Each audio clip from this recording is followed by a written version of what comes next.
the Storm Team 8 Tracking Center. This is a winter weather alert. Thanks for joining us on News 8 at 4. I'm Brittany Flowers.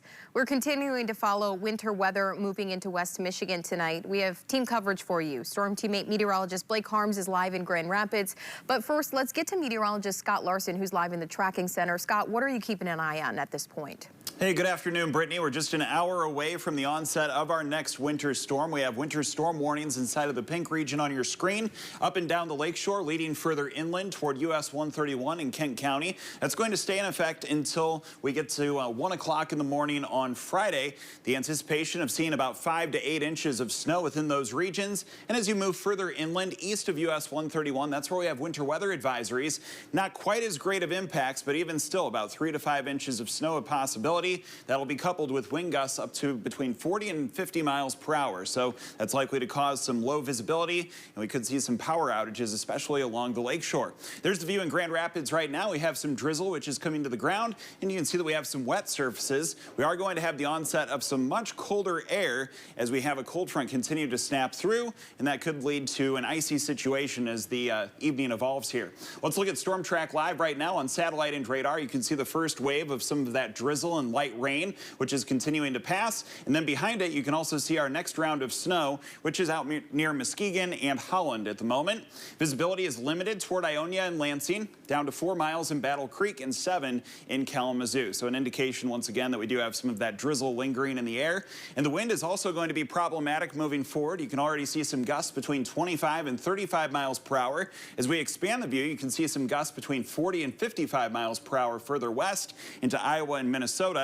That is going to be impacting us for tomorrow. So that area of low pressure continues to swirl to our north, bringing round after round of lake effect snow for tomorrow.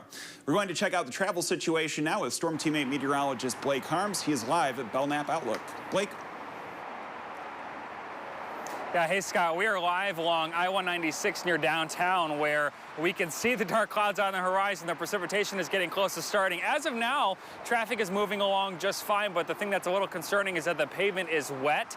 And so once we start to get that really heavy snow, there's a chance things could ice up very quickly as that cold front rolls through. Let's take you to Storm Track Live now. Just want to focus in on the Grand Rapids area. You can see how quickly this precipitation is filling in on the radar and moving in.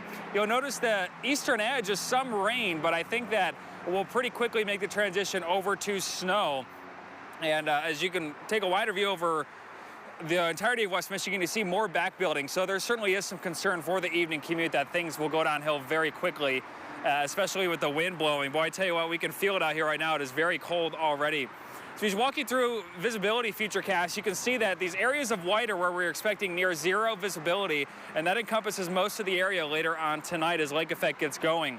As we head through the overnight into the first part of the day tomorrow, that begins to migrate a little closer to the lakeshore, but still down toward Kalamazoo, South Haven, Holland, Grand Haven, as far east as Hudsonville and Wayland. Could be seeing whiteout conditions through most of the day tomorrow from time to time, and conditions aren't expected to let up much until Thursday night. You see wind gusts here in the city close to 30 to 40 miles per hour.